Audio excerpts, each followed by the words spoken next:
রুশ president Vladimir Putin পশ্চিমাদের বিরুদ্ধে একাই চালিয়ে যাচ্ছেন বিশাল এক যুদ্ধ।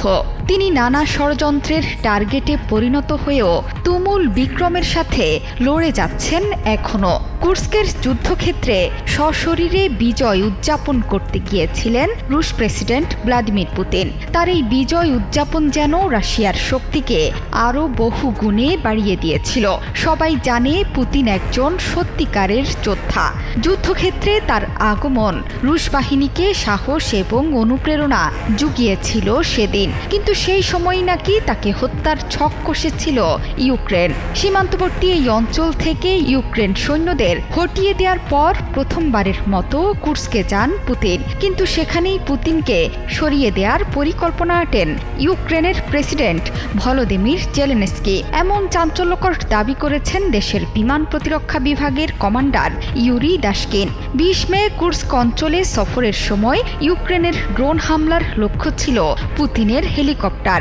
একের পর এক ড্রোন পাঠানো হয় হামলার উদ্দেশ্যে, কিন্তু রুশ বিমান প্রতিরক্ষা ব্যবস্থার তৎপরতায় পুতিন পৌঁছানোর আগেই ড্রোনগুলোকে ধ্বংস করে দেয় সামরিক শক্তি। এই যাত্রায় বেঁচে যান রুশ প্রেসিডেন্ট। রুশ কমান্ডারের দাবি, সেদিন পুতিনের কুর্স্ক সফরের সময় ইউক্রেন থেকে একটি অভূতপূর্ব হামলা চালানো হয়েছিল। প্রেসিডেন্টের বিমান ওখানে পৌঁছানোর আগেই ড্রোনগুলোকে চিহ্নিত করে ধ্বংস করে দেয় রাশিয়ার বিমান প্রতিরক্ষা ব্যবস্থা। গুঁড়িয়ে দেওয়া হয় ৪৬টি ড্রোন।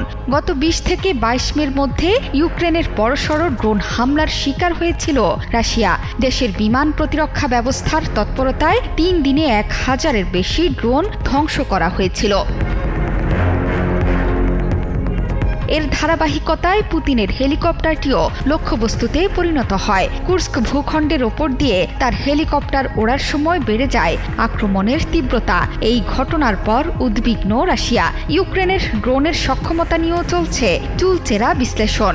এর আগেও রুশ প্রেসিডেন্ট ভ্লাদিমির পুতিনকে হত্যা চেষ্টার অভিযোগ উঠেছে বহুবার। চলতি মাসের শুরুতেই এই নেতাকে ড্রোন হামলা চালিয়ে হত্যা চেষ্টার অভিযোগ তুলেছিল মস্কো। তখন পুতিনের বাসভবন ক্রেমলিনকে লক্ষ্য করে ছোড়া ২টি ড্রোনই অকার্যকর করে ফেলা হয়েছে বলে জানায় রাশিয়া।